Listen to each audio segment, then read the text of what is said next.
cuando conocen el interior, ¿qué conocen?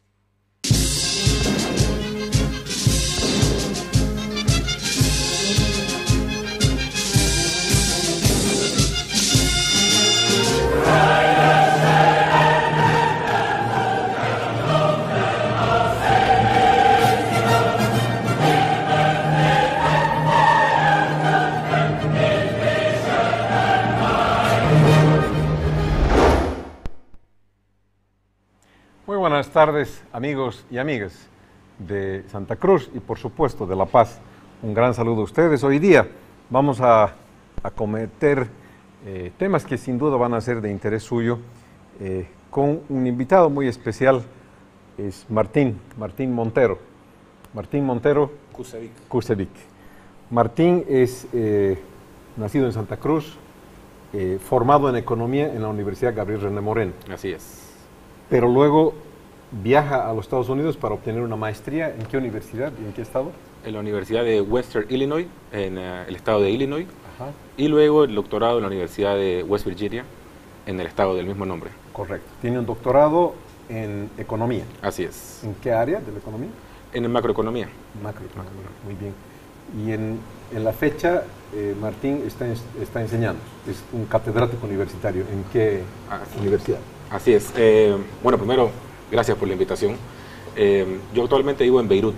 Soy profesor en la Universidad Americana de Beirut. Y allá, bueno, aparte de dar clases, tengo que hacer investigación, ¿no? Tengo que publicar algunos... ¿Es obligado? Es obligatorio. Es obligatorio porque luego de 4 años hay una primera evaluación y luego al séptimo año hay otra evaluación para ver si es que a uno le dan otra categoría ya de docente. Muy bien. ¿No? Hay 3 categorías. Bueno, entonces, como decía en un principio, estamos aquí con Martín Montero, doctor Martín Montero, economista, formado en todas las etapas de la vida académica y que tiene una experiencia muy singular, no solamente que es boliviano y conoce la economía boliviana muy bien, sino que él es profesor universitario en el Medio Oriente y conoce también esa realidad y algo de ello vamos a tratar a esta mesa. Roberto, buenas tardes. Buenas tardes. Bueno, dar la bienvenida y el agradecimiento por los telespectadores, a todos los telespectadores de Santa Cruz, de La Paz también que nos ven. Por supuesto, la bienvenida a Martín Montero aquí en nuestro set. Gracias. Es un placer tenerte aquí presente. Entonces, bueno, nada más recordar a los telespectadores que nos pueden seguir también en nuestra página de Facebook, facebook.com/Golpe de Ideas.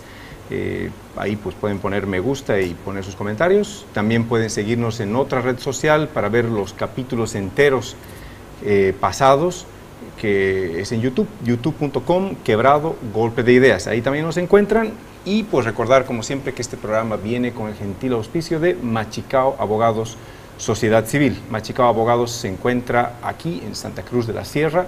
Y pueden dirigirse a Machicao Abogados al 341-3397, es la dirección que ven en este momento debajo mío en pantalla.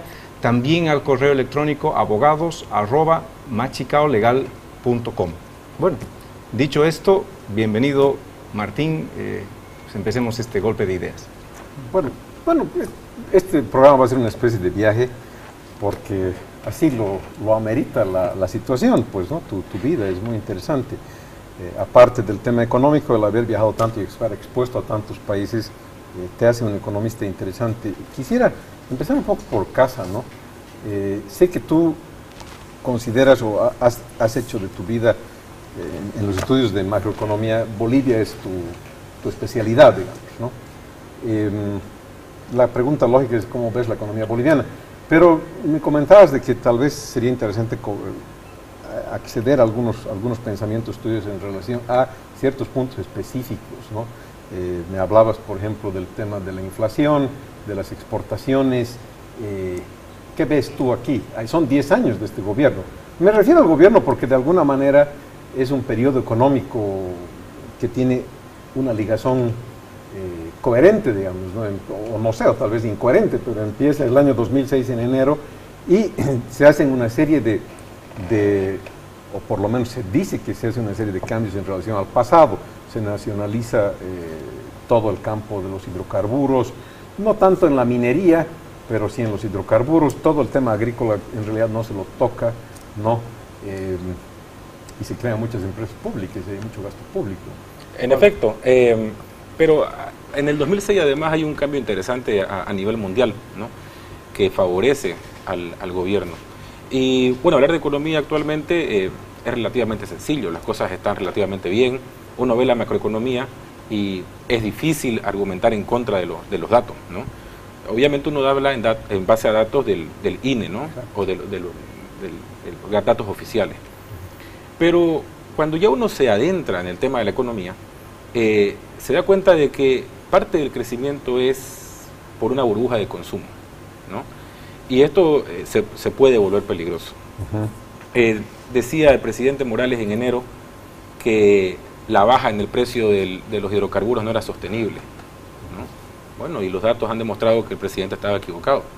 El precio del petróleo actualmente es, creo que $44, ¿no? El barril, o sea, es demasiado bajo. Y tiende a bajar más todavía.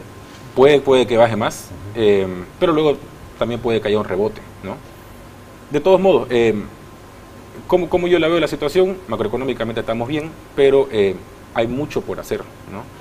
Creo yo que no se han aprovechado estos 10 años como debieron haberse aprovechado. La inversión pública, la estructura de la inversión pública, tengo un estudio sobre eso lo hice el año 2010, ¿no? Preocupantemente, me parece a mí, hay una falta de inversión pública en infraestructura, ¿ya? Y se ha manejado la inversión pública más en términos de la inversión pública productiva. De hecho, este estudio es interesante porque muestra que la famosa inversión pública productiva, de la cual tanto se habla, ¿no? Y que oposición y oficialistas están en que hay que aumentar la inversión pública productiva.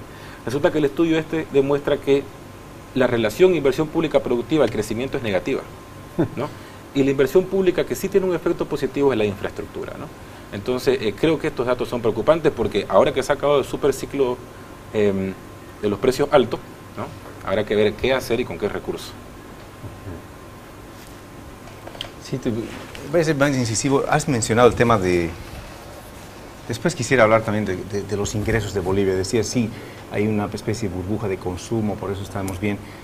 Tal vez habría que acotar un poquitito más eso. A mí me gustaría, ¿qué piensas del asunto? Hablabas al principio del programa de las nacionalizaciones, ¿no? Que realmente se entiende que no han habido realmente unas nacionalizaciones, no ha habido más bien una compra de unas cuantas acciones que faltaba en las empresas para convertirse en mayoritario el Estado, ¿no? Y tomar las decisiones de esas empresas. Claro. Pero en realidad la matriz de ingresos del país no se me ha habido nada, ¿no? Porque no se gana dinero por ser dueño de la empresa, se gana dinero por los impuestos que estamos cobrando, las regalías que estamos cobrando a quienes están en el país, a quienes explotan los hidrocarburos, que es de lo principal que estaríamos hablando en la economía boliviana, ¿no? Entonces eso no se ha movido nada, ¿no? Ni un ápice, es la misma ley que data del año 2005. Lo que sí se ha modificado son los precios internacionales. Al alza casi todos los 10 años que estamos hablando de gobierno, que ha sido una cosa increíble, y por supuesto tal vez un incremento de la clase media. ¿Tú cómo ves eso? ¿Realmente la demanda de consumo obedece a un crecimiento de la clase media? ¿Es real esa percepción? Todo el mundo dice que, por lo menos el gobierno alega que se ha disminuido la pobreza extrema, se ha disminuido la pobreza no extrema, que la clase media estaría más grande. ¿Eso está ocurriendo en Bolivia? ¿Cómo ves el crecimiento de la clase media, especialmente aquí en Santa Cruz, que parecería a simple ojo que sí ocurre algo por el estilo, ¿no? Sí. Claro, a ver, primero lo que usted mencionaba, que como ha habido una baja, ¿no? en la extrema pobreza, ¿no? En los niveles de extrema pobreza. Y es cierto, uno ve los números y es así. El problema es que esta disminución es precaria, ¿no? Primero hay que tener en cuenta cómo es que se mide la extrema pobreza, ¿no? Es decir, $1 de diferencia ya saca a la gente de la línea de extrema pobreza, ¿no? Y bueno, el gobierno ha aumentado los bonos, ¿no? Y esto sin duda que ha ayudado a disminuir la línea de extrema pobreza. Los índices de extrema pobreza, pero es muy precario. En cuanto a la clase media sucede algo similar, ¿no? Estos precios altos de los hidrocarburos tampoco es que ha beneficiado a todos, ¿no? Ha beneficiado a un sector, y ese sector sin duda que ha desparramado, si se quiere, ¿no? El dinero a las clases bajas y eventualmente ha habido una subida de clase baja a clase media o media baja. Pero de todos modos, yo pienso que es precario, ¿no? Y el problema es qué hacemos de aquí en adelante, ¿no? ya el ministro dijo, cuando le preguntaron si iba a haber doble aguinaldo, dijo que bueno, habría que esperar para ver los datos, ¿no? Sí. Ya fue cauto. Bueno, entonces, ¿qué pasa con ese asalariado que ya no recibe doble aguinaldo, ¿no? De pronto puede que vuelva nuevamente de clase media a clase media baja, ¿no? Entonces, creo yo que es muy precaria este cambio que ha habido. ¿Qué es lo que está dándose en el Brasil, no? Muchísima gente que pasó a ser parte de la clase media, hoy día están volviendo a la clase pobre porque...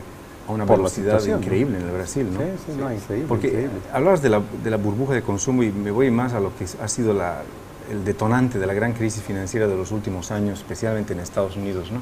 El tema hipotecario. Ahora estamos con los nuevos préstamos aquí en Bolivia, estos nuevos préstamos populares que están saliendo hasta $130.000 para la primera vivienda, a unos precios de interés fijos que no se van a mover durante todo el espacio, todo el tiempo de vigencia de tu préstamo, que pueden ser como 20 años, y en bolivianos. ¿Eso tú ves como un peligro para una futura explosión hipotecaria en Bolivia o ves que hay un manejo decente de esa legislación? Porque es cierto que quien está llevándose el peso van a ser las entidades financieras privadas, claro, pero ¿por qué han aceptado estas condiciones? No sé, ¿cómo ves este problema, ¿no? Bueno, a ver, primero, cuando salió esto de la vivienda social, mi visión sobre el tema fue un tanto diferente a lo que creo yo la mayoría de mis colegas lo vieron, o por lo menos de cómo lo expresaron, ¿no? Yo tengo la idea o la impresión de que esta ley, ¿no? Bueno, cuando salió, tenía la idea de aumentar el consumo en vivienda para, de alguna forma, contrarrestar lo que se viene, ¿no? Que es la caída en los precios del petróleo. Entonces, de alguna forma, mantener dinamismo dentro del consumo, ¿no? Por ese lado se puede decir que está bien. Pero luego surge la pregunta que usted dice, bueno, ¿y esto es sostenible en el tiempo? Claro. ¿No? ¿Qué pasa con los bancos, no? Honestamente creo yo que es todavía muy temprano para dar un veredicto sobre eso. Sí, porque no ves como una especie de... Porque yo lo veía igual. Es evidente que el gobierno es consciente de que los precios caen, va a haber un problema de ingresos en el país. La mejor forma en Bolivia, como se ha demostrado hace muchos tiempos en la economía boliviana, es reactivar la construcción. Exacto. Claro, entonces dice, ¿qué mejor manera que dar estos préstamos? La construcción va a seguir viento en popa como ha estado estos últimos años. Creo que con el repago de estos préstamos de aquí a 10 años o menos, yo quiero ver qué pasa, ¿no? Porque las entidades financieras van a empezar a recobrar. El boliviano sí o sí va a devaluar en algún momento. No sé si de aquí a un año, a 5, los países vecinos ya han devaluado prácticamente todos para ser un poco más competitivos. Aquí el ministro Arce dice que eso no afecta para nada en el tema de la competitividad en el caso boliviano. Inclusive he visto algún estudio bastante serio, por cierto, del Banco Central que sostenía lo que dice el ministro Arce, pero ¿es sostenible en el tiempo? O sea, ¿qué pasa con una entidad financiera con un préstamo a tipo de interés fijo de aquí a 10 años, ¿no? Esa es mi principal duda, porque la reactivación económica no queda duda, la primera parte. La segunda parte me queda la intriga muy seria, ¿no? Nos estamos en las mismas. Sí. Es que honestamente, a ver, poco se puede en este momento visualizar lo que va a pasar en el futuro, ¿no? Porque estamos en un punto de inflexión, o sea, los precios han caído, ¿no? Aparentemente esta caída de los precios del petróleo es permanente, ¿no? Aparentemente, habrá que esperar. Pero hay que esperar también qué paquete de medidas va a sacar el gobierno, ¿no? Esta de la vivienda social es una para reactivar, como decía, ¿no? El sector inmobiliario. Pero ¿y luego qué? ¿No? Todavía hay que esperar y ver qué medidas va a tomar el gobierno. Hablaba usted, por ejemplo, de la devaluación del boliviano. Yo sí pienso que el gobierno, hasta el año que viene, va a devaluar. Y sustento mi hipótesis en el hecho de que el ITF lo han mantenido, recientemente lo han expandido por 3 años más, ¿no? Y además la alícuota la van a aumentar, sí. ¿No? Entonces, ¿cuál es mi hipótesis? Bueno, ya que vamos a devaluar, ¿no? Para evitar que la gente vaya a cambiar sus bolivianos a dólares, subámosle el impuesto al ITF, ¿no? Entonces es una forma de castigar el uso de la moneda extranjera. Y pienso yo que lo hacen con la idea no de recaudar fondos, como inicialmente fue planteado el ITF, ¿no? Porque, no pienso que sea esa, sino que en algún momento van a tener que devaluar. Te interrumpo. Sí. Pero la devaluación, no hay mucho que descubrir. El día que devalúas es un golpe al bolsillo de la gente tremendo. Y eso en términos políticos es puede ser inmanejable para cualquier gobierno. Y este gobierno es un gobierno que quiere estar 20 años más ahí. Yo vuelvo al punto anterior, es un golpe para la gente, sí, pero para las entidades financieras. O sea, yo digo, la única forma de que se mantenga este tema de los préstamos populares y que no pierdan las entidades financieras y no haya un revés muy fuerte en la economía, es que todo se mantuviera igual en los siguientes 20 años, ¿no? Porque cambie lo que cambie, a menos de que se avalúe el boliviano, que dudo que eso siga ocurriendo, porque ya no podríamos ser competitivos con nuestros vecinos, van a perder las entidades financieras. ¿O hay algún sostén que yo no conozco? No hay. Y todo este tiempo no se ha cambiado la matriz productiva, ¿no? O sea, seguimos siendo exportadores de materias primas y ya está, ¿no? Entonces, ahora que baja el precio de las materias primas, ¿qué hacemos nuevamente, no? Sin duda van a tener que en algún momento devaluar. Ahora, hay una ventaja ahora que no había antes, y es que el nivel de bolivianización es muy alto, ¿no? Antes, antes el sistema financiero estaba dolarizado, ¿no? Ahora está bolivianizado, ¿no? Pero claro, surge la incógnita de, bueno, ¿y si devalúan? ¿Qué pasa con la gente? A lo mejor la gente se asusta y vuelve a usar el dólar, ¿no? Para evitar eso yo creo que han subido el ITF. Y en ese caso sí el daño sería mayor, ¿no? Si tuviera la economía más valorizada, ¿no? Los préstamos sobre todo. Ya hemos vivido eso en Bolivia. Ya lo hemos vivido. Ya sabemos cómo es, que la gente ha perdido todos los ahorros de la vida, ¿no? Exacto. El año 80 y, no me acuerdo si era 82, 83, pero perdieron todo. Bueno, no, pero tampoco creo que haya una mega devaluación de ese tipo, ¿no? Lo más sensato sería empezar a jugar con el tipo como de en cambio. Brasil. Sí, más o menos. Sí, pero ya le han pegado 50% casi. Ya le han pegado, ¿no? Ya le han pegado. Ha sido alto, ha sido alto. En Bolivia, ¿cuándo fue casi ocurre que se suponía que iba a haber un corralito, cuando hubieron simplemente rumores el año 2010, 2009 fue? Que todo el mundo sacó su dinero del banco rapidísimo y no, es que nadie pierde plata. Pues. Bolivia, aquí estamos, ya conocemos, ¿no? Bueno, vamos a un corte y continuamos el viaje.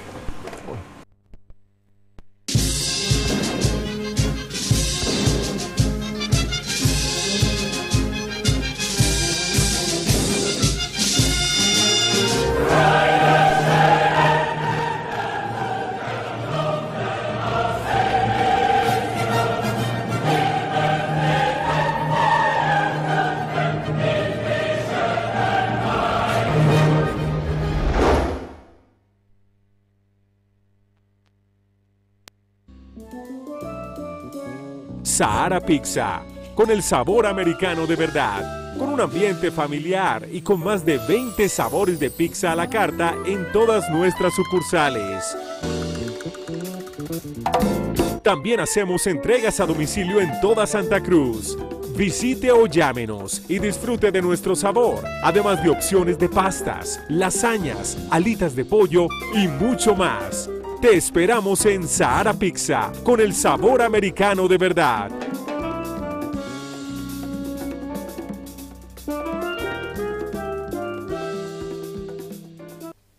La Policía Boliviana, las empresas solidarias con la comunidad y este medio de comunicación, les recordamos que el sonido de una sirena anuncia la emergencia que lleva una ambulancia, un carro bombero o un vehículo de policía, que se desplazan rápidamente para cubrir un hecho que compromete bienes y vidas humanas. En estos casos, los conductores deben maniobrar rápidamente para dar paso a estos vehículos, que acuden a una emergencia. Y todos los ciudadanos deben colaborar ordenando el tráfico vehicular, porque en estos momentos lo importante es salvar vidas. Haga un compromiso solidario con la comunidad, porque la seguridad ciudadana es tarea de todos.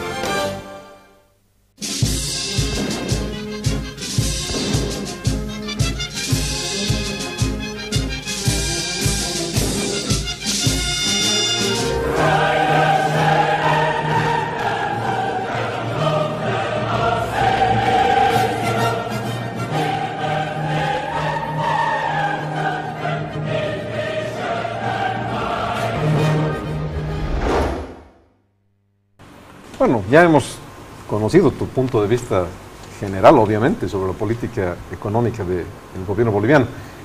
Empecemos el viaje. Tú ya estás 4 años en Beirut. Así es, llevo ¿Sí? 4 años. 4 años en Beirut. ¿Qué tal es Líbano? Tanto en general, pero después dinos un poco de la economía también. Algo he estado mirando y una economía muy buena, digamos, ¿no? En comparación a los vecinos. Pero a ver, ¿cómo fue la cosa? Bueno, a ver, primero, Líbano es muy pequeño, ¿no? Son 10.000 kilómetros cuadrados, entonces es muy fácil recorrerlo de norte a sur, de este a oeste. Y yo vivo en Beirut, que es la capital, además del centro financiero, ¿no? Y el centro económico, ¿no? de Líbano. Y Beirut es una ciudad muy vibrante. La primera pregunta que la gente me hace es, bueno, ¿por qué Beirut tan lejos, ¿no? ¿Por qué Líbano? Y la segunda es, bueno, ¿y cómo son tus estudiantes, ¿no? Porque claro, tienen la idea de que mis estudiantes, ¿no? Van tapadas, con velos, ¿no? Y no es así. No, claro. Beirut, Claro, exacto. Beirut es una ciudad muy abierta, muy vibrante, y ha sabido mezclar la cultura árabe con la cultura europea, ¿no? Hay una mezcla muy interesante, pero además ha sabido, bueno, les ha costado 15 años de guerra civil, pero finalmente han aprendido a convivir distintas religiones, ¿no? Y esa tolerancia que uno ve, y la ve en el día a día, porque yo, por ejemplo, vivo en un barrio musulmán, ¿no? Es algo que impresiona, que agrada además, ¿no? Que es bonito, se siente bien en el ambiente, ¿no? ¿Y la economía? ¿Cómo funciona? ¿Es Es libre mercado? muy libre. ¿Muy dirigida del Estado? Es muy de libre mercado. Muy de ¿no? libre mercado. Beirut, Líbano era llamada la Suiza del Medio Oriente por su sistema financiero hasta la década del 70. Luego entra en guerra civil el 75 hasta el 90, ¿no? La economía se desploma, los capitales vuelan a otros lados, ¿no? Pero luego, a partir del 95, 96, empiezan a retomar esta idea de, bueno, ser la Suiza del Medio Oriente, ¿no? Y básicamente el PIB de Líbano, un 70% es servicio, ¿no? Ya sea servicio financiero, turismo o comercio, ¿no? Entonces, industria como no tal es muy petróleo, poca. Y no petróleo, ¿no? Eso es algo interesante, porque claro, más cuando la gente me dice, ¿vivís en Líbano? Sí. ¿Trabajas por una petrolera? Me preguntan, no. Trabajo por una universidad. De hecho, ya no hay petróleo.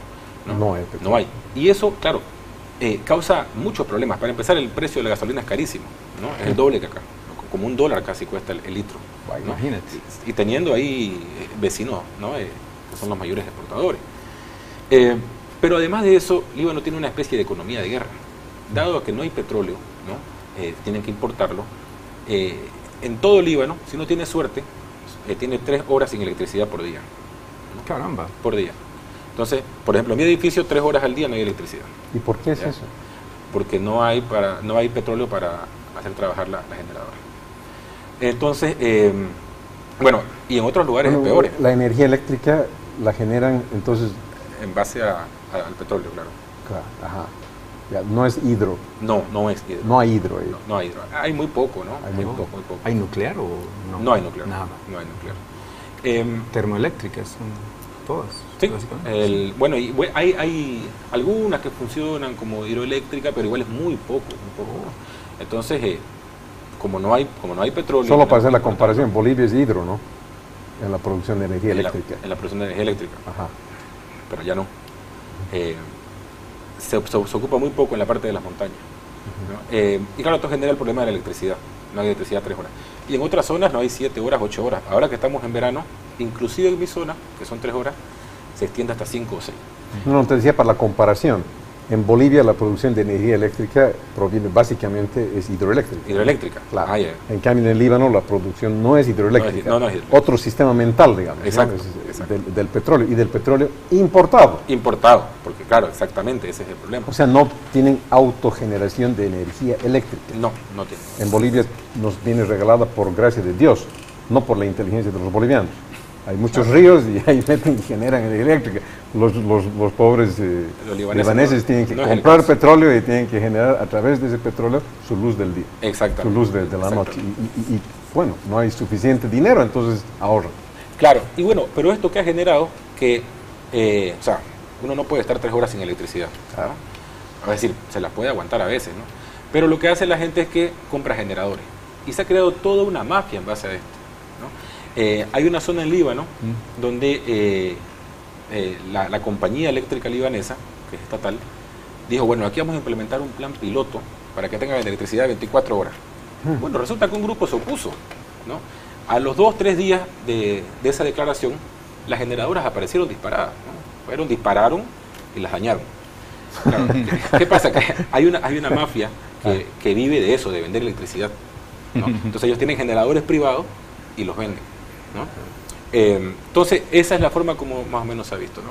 Pero bueno, volviendo al tema de la economía de Líbano, tiene sus problemas, ¿no? Vive en un vecindario muy complicado, tiene Claro. Siria al norte, Siria al este, Israel al sur. Con Israel está en un estado de guerra desde hace tiempo. Israel estuvo ocupando el sur del Líbano hasta el año 2000. Así es. ¿No? De cuando en cuando hay algunos choques con Hezbollah.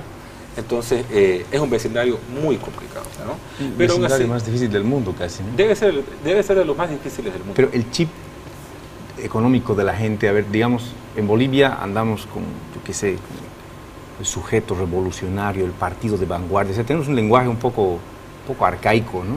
Sí. A mi juicio, ¿no? No, pienso también. En Líbano, en Beirut, eran los antiguos fenicios, ¿no? Se supone que los tipos son muy comerciantes, Exactamente, más que nuestros señores del Alto, inclusive, que son muy comerciantes también. Pero, ¿qué es lo que se debate ahí? ¿Qué es lo que la gente habla? Los economistas, ¿cuál es su debate? ¿La generación de energía? ¿El tema nuclear?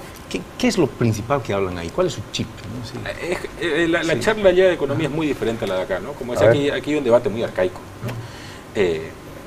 Allá, bueno, son descendientes de los fenicios, ¿no? Y aparte hay una diáspora, ¿no? Libanesa muy grande en el mundo, están en Brasil, en Estados Unidos. Poderosos además, ¿no? Bueno, Carlos Slim, el mexicano, es descendiente de libaneses, ¿no? Claro. Y Shakira me parece que también. Shakira también, Salma Hayek. Entonces, hay una diáspora de libaneses que siempre han mantenido contacto con Líbano. Wow.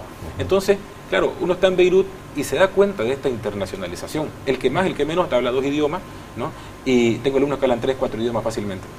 Entonces, tienen esta idea de, primero, de que el mundo no acaba en el Mediterráneo ni en la frontera con Siria, ¿no? El mundo es mucho más allá. Tienen mucha idea del comercio, como les decía, 75% del PIB es servicio, entonces comercio, sistema financiero. Y la mayor parte del debate justamente se basa en, bueno, son varios temas, ¿no? Pero se basa principalmente en energía, en los refugiados palestinos y en el desempleo ahora que se está originando por los refugiados sirios, ¿no? Porque hay campos de refugiados palestinos que son como una entidad autónoma, si se quiere, dentro del Líbano. Ya están décadas ahí. Ya están décadas, claro. Desde el 82. Desde mucho antes, desde mucho antes, ¿no? Tuve la oportunidad de visitar alguna vez estos campos, ¿no? Y, o sea, lo que se ve son cosas que o sea, las puedo contar y son anecdóticas y la gente hasta no me cree, ¿no? Había un viejito, y no es el único, ¿no? Que tenía colgado una llave, ¿no? Y él decía, no, es la llave de cuando me expulsaron de mi territorio. Y para cuando vuelva tengo que saber cuál era mi casa, y para reconocerla llevo esta llave, ¿no? Pero bueno, el tema de los palestinos es un tema que igual se habla mucho, ¿no? Dentro del tema económico en Líbano.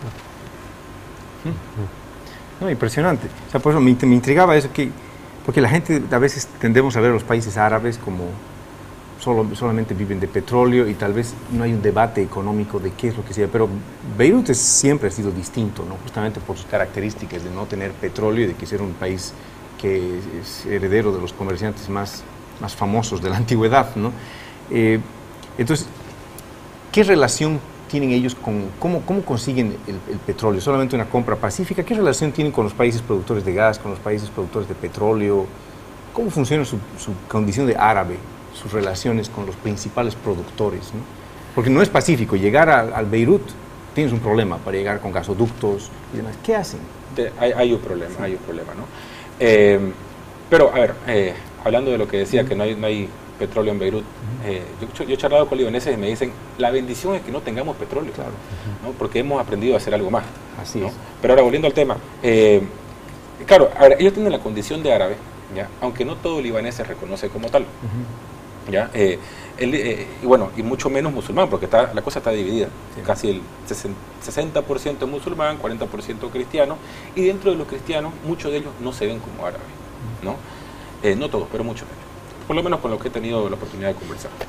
Pero claro, entonces tienen que traer petróleo por barco, ¿no? Entonces la cosa se complica, ¿no? Y se vuelve mucho más caro, ¿no? Que un caso de... Claro, no hay, lo que te cuesta lo cuidas, ¿no? Claro, una energía carísima. La energía es carísima. Exacto. Nos llaman al corte y continuamos en un segundo. Perfecto.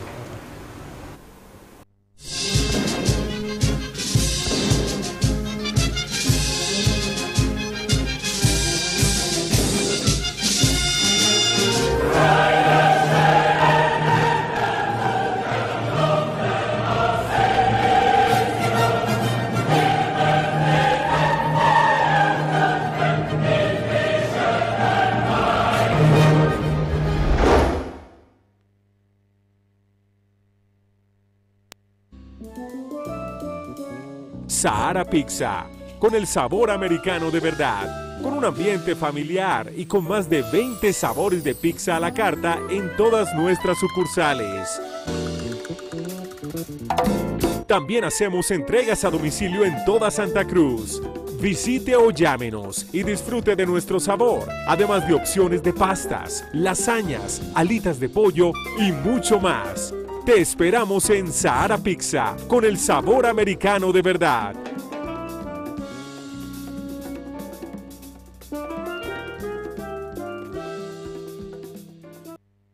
La Policía Boliviana, junto a las empresas solidarias con la comunidad y este medio de comunicación, les recomendamos que si es víctima de violencia familiar o conoce de algún caso de violencia física, sexual o psicológica, denuncie a la Brigada de Protección a la Familia o a la unidad policial más próxima, ya que las leyes protegen a las familias y si esto no se controla a tiempo, pueden generarse consecuencias como la disolución del matrimonio y con ellas diversas desgracias en el hogar. Juntos erradicaremos la violencia, porque la seguridad ciudadana es tarea de todos.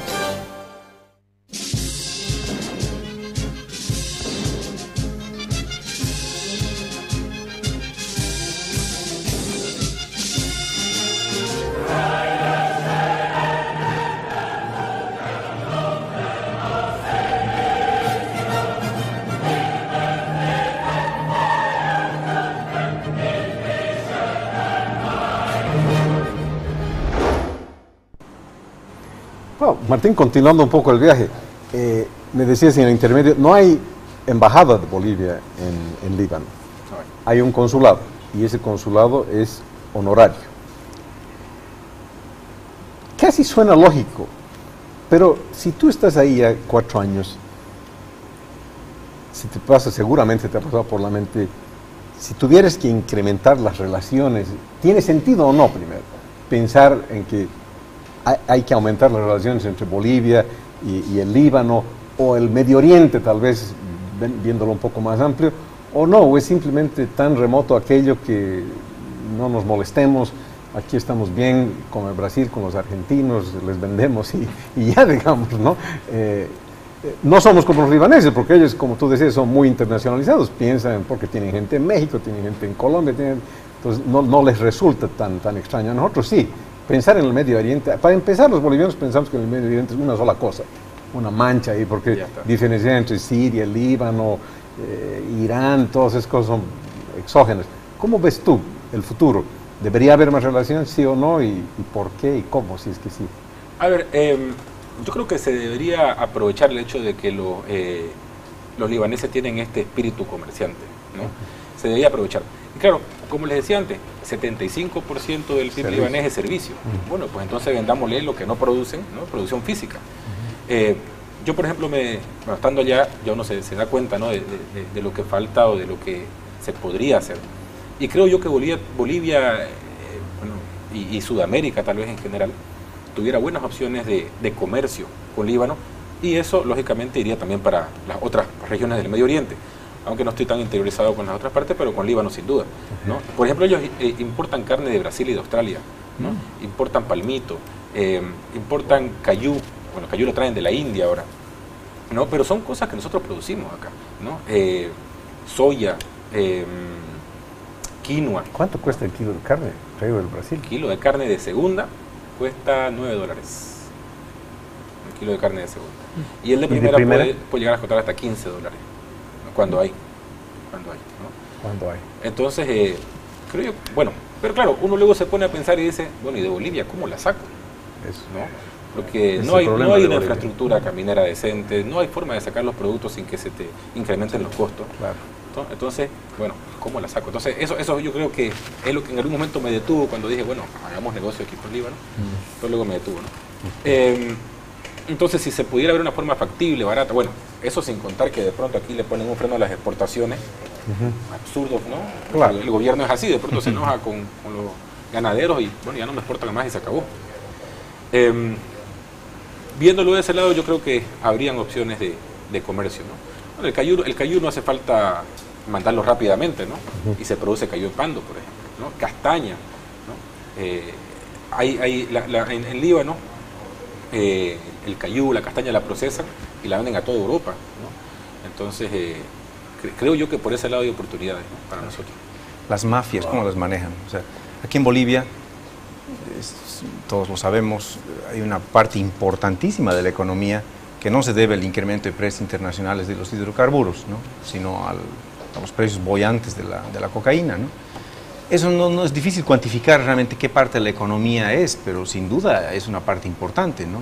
Es casi qué duda cabe, ¿no? En Bolivia no se ha apresado a ningún pez gordo de la cocaína en 10 años de gobierno, ¿no? Solo caen los señores que tragan para salir de las fronteras, etcétera, pero no hay ni un solo, como el Chapo, digamos, ni un Chapo ha caído en Bolivia, ¿no? Aunque su hijo está en Bolivia, pero es otro tema, ¿no? Ahí, ¿cómo manejan el tema de las mafias? Hay una mafia importante, ya sea en drogas o en otro tipo de mafias, yo qué sé, armas, algo que esté aportando a la economía de una forma camuflada pero aceptada, o se utiliza de alguna manera esto o no, o simplemente o es una economía limpia. ¿Cómo manejan esto, no? Sí.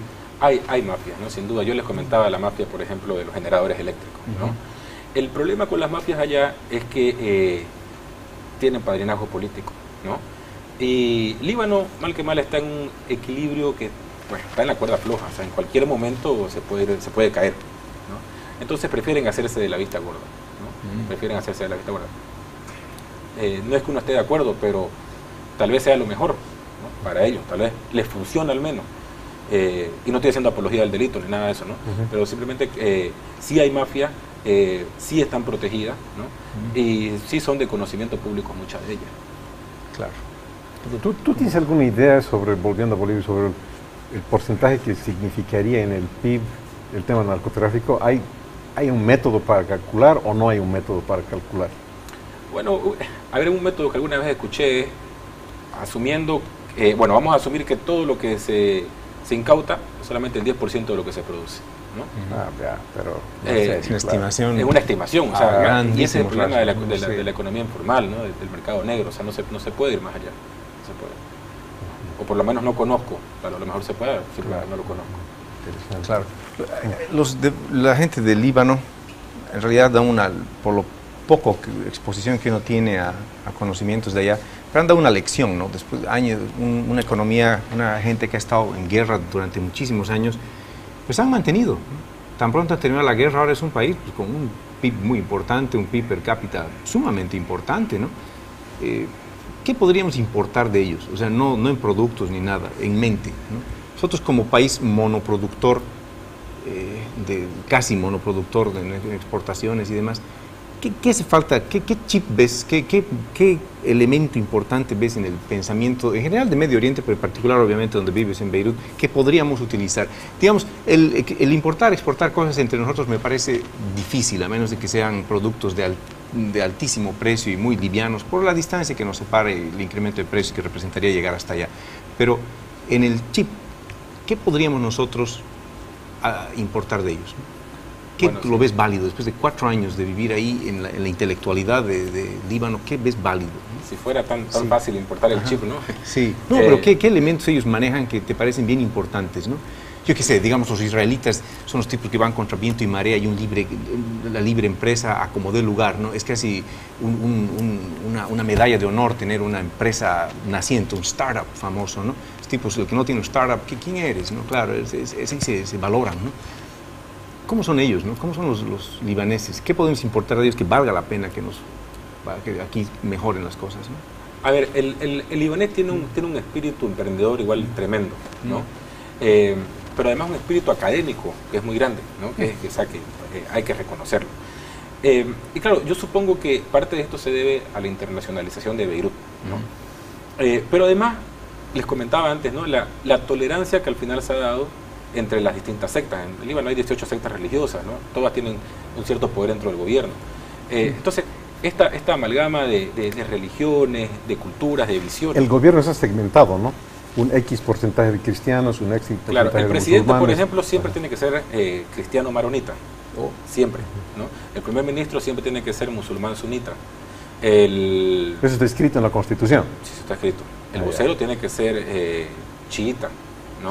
O sea, musulmán chiita, ¿no? Tiene que ser así. Y luego en la Cámara son 128 asientos, 64 son cristianos, 64 son musulmanes, ¿no? Pero dentro de esos 64 cristianos, un porcentaje le pertenece a los maronitas, otro a los ortodoxos, así, ¿no? Se los reparte. Es la única forma de evitarse cualquier tipo de conflicto. De llevar adelante la fiesta en paz. Y de hecho, fíjese cómo es curioso, en Líbano no hay un censo desde el año 1930. Por Dios. ¿Ya? ¿Por qué? Justamente porque tienen miedo de que un nuevo censo muestre porque distintos es una datos. realidad que nadie le gusta. ¿Qué es lo que Exactamente. nos pasa a nosotros, no? Bueno, aquí hicieron el censo, No sé nos qué se escondieron quiere los datos. y no Por lo nos mismo, gustan los pues. resultados, pues. Por lo mismo, Claro, pues. no nos La gustan misma los razón, resultados, ¿no? no se dicen los resultados. O Tendrías que se dicen aumentar una cosa tu muy cuota de general, Santa ¿no? Cruz, tendrías que... Claro, cambia, claro, pues. no, pero claro, la diferencia es que aquí no nos vamos a agarrar a balazos. Bueno, espero, ¿no? Por eso allá no sí. decimos los resultados, a ver qué Eso me pasaría. interesa. Yo sé que tú eres economista y te respetas y tienes razón de respetarte como tal. Esa es tu experiencia, ¿no? Tu fuerte en la vida. Pero me interesa conocer tu opinión sobre esto. Aquí siempre decimos que Bolivia es un país plurinacional, qué diferentes somos unos bolivianos de los otros. A mí, en lo personal, siempre me pareció medio burlesco eso, porque más o menos veo que es un país muy homogéneo, digamos, con diferencias. Unos son un poco más chiquititos que los otros, pero digamos, tú estás en un país donde realmente yo veo diferencias, por lo menos si tienes que tener cuotas de poder entre los cristianos y los musulmanes, ¿no? Ahí sí hay un problema de verdad, de pensamiento, lo que decía Roberto, de chip entre la gente, ¿no? ¿Cómo ves eso? A ver, sí, es verdad. ¿Es mucho más heterogéneo o Bolivia no? es mucho más homogéneo, ¿no? Claro. Para empezar, por ejemplo, la religión, ¿no? Que es un tema importante en las pasiones humanas. Lógico. Allá no hay eso, pero hay mucha tolerancia.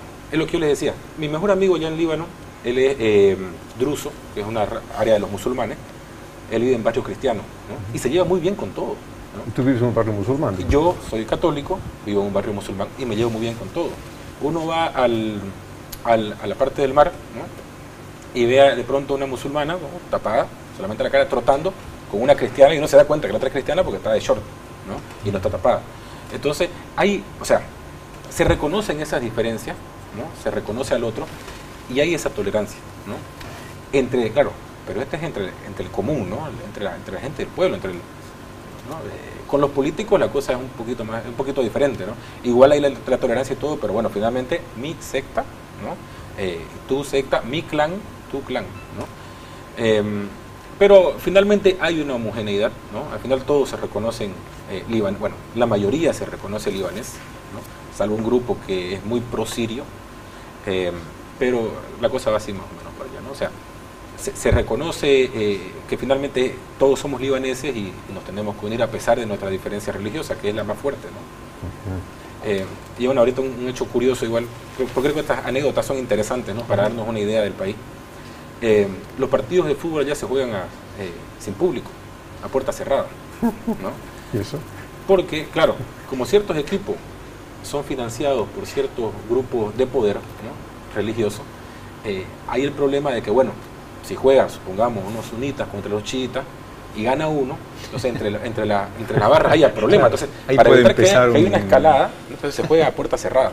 Pero eso es muy diferente que en Bolivia, por ejemplo. Completamente. ¿no? No, por completamente, favor. Completamente. Y hay Este es un país muy problema armónico fuerte, al lado de lo que Correcto, dices, ¿no? correcto, ¿no? Homogéneo y armónico. Al final han sido pragmáticos, ¿no? Para evitar ese tipo de choques, ¿no? Y creo que estas cositas así nos dan una idea de cómo ellos se las han ingeniado para mantener el equilibrio, ¿no? Qué impresionante. Qué fantástico. Bueno, otra vez nos llamará un corte. Vamos a ver.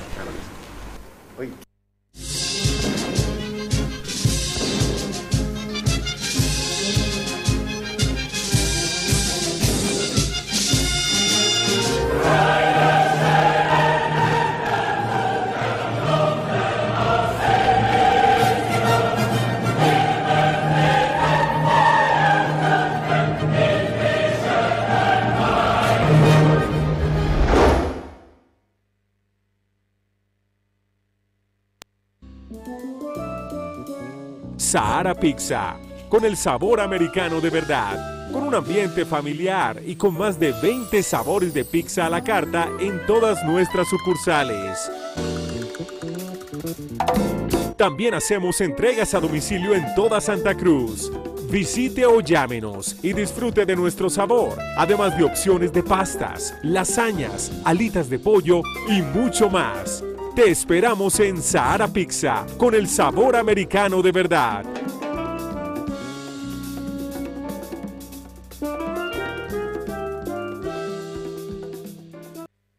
La policía boliviana, junto a las empresas solidarias, con su comunidad y este medio de comunicación, le informamos que las pandillas representan un fenómeno social con prácticas vandálicas repudiadas por toda la comunidad.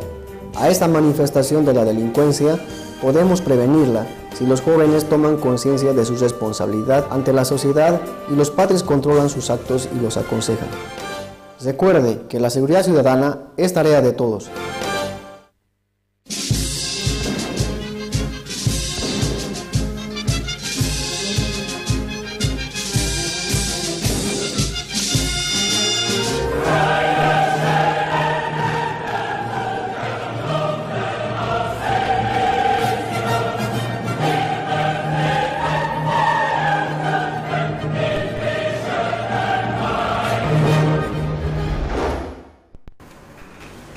Bueno, aparte de que juegan fútbol a puerta cerrada, lo que realmente es muy interesante y novedoso, Israel, ese vecindario, ese odio, no odio, respeto, describe un poco esa relación entre los libaneses y los israelitas, el flujo turístico o no, cómo funciona. Ellos mantuvieron relaciones, no digamos relaciones normales, ¿no? Pero mantuvieron relaciones relativamente cordiales en la década del 50. De hecho, había vuelo directo de Beirut a Jerusalén, ¿no?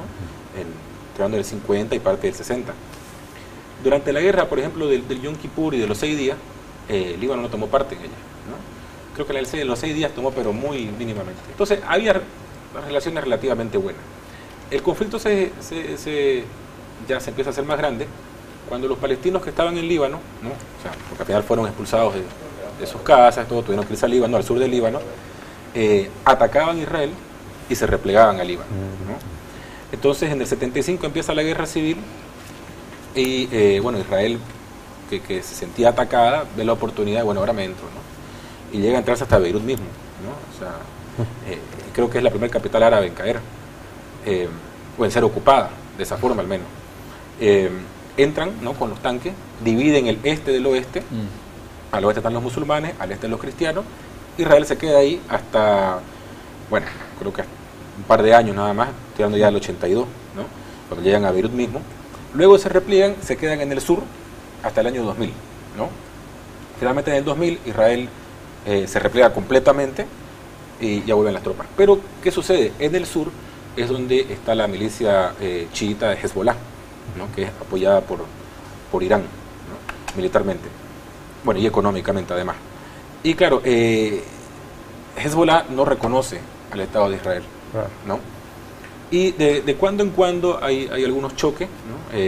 No llegan a mayores, ¿no? Cuando digo no llegan a mayores significa que no muere mucha gente, ¿no?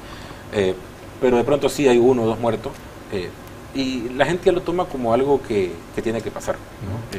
O sea, ha llegado a ese punto. En el año 2006 Israel sí atacó Líbano, destruyó infraestructura, hubieron alrededor de 1000 muertos en el Líbano, o sea, no fue chiste, ¿no? Es grave la cosa. Y bueno, las relaciones se han mantenido bastante tensas. Sin embargo, durante la guerra civil, Israel mantuvo mucho contacto con los cristianos. Había una parte de los cristianos, ¿no? En la parte extremista, que tenía muy buen contacto con Israel, porque ellos decían, no, el problema no es Israel, el problema es que se nos vinieron los palestinos y usaron Líbano como su cuartel, ¿no? Y ellos nos han metido en este conflicto. Entonces, hay algunos grupos en Líbano que no lo dicen abiertamente, pero que tienen ciertas simpatías con Israel, ¿no? Pero en general la cosa es, bueno, no hay relación y punto, ¿no? Y de hecho en la zona sur están los soldados de la ONU ahí manteniendo la paz. Recientemente hubo un choque, ¿no? Pero bueno, de ahí esperemos que no pase, ¿no? Nadie quiere este tipo de cosas. Nosotros, por lo que nos cuentas, realmente las diferencias allá son entre las personas son pues profundas, ¿no? O sea, sobre todo pues están basadas en temas religiosos y que son irreconciliables. Es tener partidos de fútbol a puerta cerrada y sin público para que no se pelee la gente, parece pues un extremo, ¿no? En donde un hombre igual a otro hombre, parece que la canción de John Lennon imagino un mundo sin fronteras está muy lejos todavía de suceder, por lo menos en ese lado del mundo. En Bolivia, al lado de eso, parecería que somos una taza de agua caliente, ¿no? las grandes diferencias, aparte de las típicas bromas que podrían suceder entre personas que hablan distintos acentos en cualquier parte del planeta, surgen generalmente por temas económicos, ¿no? Cuando alguien descubre algo valioso debajo de su tierra, de repente es más poderoso que el resto del país y ese país se hacen enemigos. Ocurre eso en Occidente, en Oriente, en el sur. Tan pronto se descubrió Margarita y demás, ya querían la autonomía abajo en el sur. Todo cambia.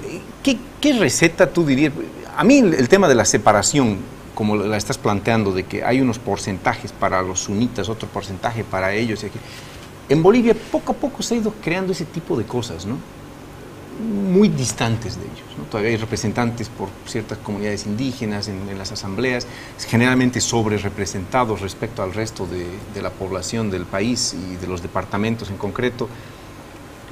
¿Cómo la ves? ¿Qué solución ves para que Bolivia no se tribalice de ese modo? Porque yo, a mi modesto entender, me parecería que, por lo menos en los últimos 10 años, hemos tendido a esa profundización. En vez de que una persona sea igual a otra y tal vez la discriminación positiva haya sido para eso, para que todos nos veamos uno igual a otro. Pero yo veo que en realidad se ha tendido a tribalizar, ¿no? Se ha tendido a tribalizar y ahora de repente hay unos representantes, que hay 2 habitantes aquí, pero representan a un territorio inmenso respecto a territorios mucho más poblados como las ciudades principales, Santa Cruz de la Sierra, por ejemplo, ¿no? ¿Qué solución ves a eso para que no nos convirtamos en algo así? Porque a mí ese futuro me parece terrible, ¿no? El respetarte porque tienes una cota que nadie te la mueve, me parece terrible, ¿no? O sea, el poder llegar a ser uno a uno y que eso podamos modificar cualquier rato, me parece fundamental y sano para una democracia. ¿Tú cómo ves esta parte comparando con el Oriente, ¿no? Primero, hablando un poco de los libaneses, no quiero dar la impresión errónea sobre ello. Estas políticas que se usan, por ejemplo, la de partido sin público, la de el presidente tiene que ser cristiano maronita, qué sé yo, al final son pragmáticas, ¿no? Y tomadas por quienes tienen el poder, ¿no? Esto no significa que el libanés promedio sienta algún rechazo al que es diferente. Al contrario, como yo les digo, o sea, yo tengo amigos musulmanes con los cuales nos vamos y nos tomamos unas copas y sin problema. Y yo soy católico, o sea, no hay, en el libanés común y corriente no se ve eso, ¿sí? Son gente completamente abierta y completamente abierta a aceptar al otro sin ningún problema, ¿no? Aparte gente linda, gente buena. En el caso de Bolivia, claro, curiosamente ha pasado esto que usted dice, ¿no? Resulta que ahora le estamos dando cuotas de poder a grupos minoritarios, ¿no? Y bueno, la cosa es qué hacer, ¿no? No es mi área de experiencia las ciencias políticas para venir con una solución ahora. Pero sí me parece preocupante esto que está pasando porque ahora se está dando, claro, este fenómeno, ¿no? Bueno, como yo soy diferente, ¿no? Yo no soy, qué sé yo, mestizo, soy de piel más oscura, qué sé yo. Bueno, ahora yo tengo que tener más poder por esto, ¿no? Y me parece peligroso. Me parece peligroso porque se está entrando en una lógica equivocada. Una duda, porque realmente estamos ya al final del programa. Tú te has educado, por lo menos en lo más importante de tu vida, obteniendo la maestría y el doctorado en Estados Unidos. ¿Por qué Estados Unidos genera tanto desarrollo en la humanidad y ha hecho explosionar ese territorio? ¿Y por qué Líbano, Bolivia, Irán, Argentina, México, incluido Slim, ni siquiera Europa, ¿no? ¿Cuál es la diferencia? ¿Por qué Estados Unidos genera eso? Si tengo que elegir una sola palabra, diría instituciones, ¿no? Simplemente son instituciones. O sea, y instituciones incluye el mercado, ¿no? El tipo de economía que ellos tienen, de libre mercado, que genera este tipo de incentivos. Instituciones queriendo decir las reglas formales e informales que rigen dentro de Estados Unidos. La normatividad. La normatividad, sí. Tú dices, hay una normatividad tal que te permite que te eso. permite, ¿no? Hay libre mercado que te permite incentivar, ¿no? Te da ciertos incentivos para traer cosas nuevas, ideas nuevas, ¿no?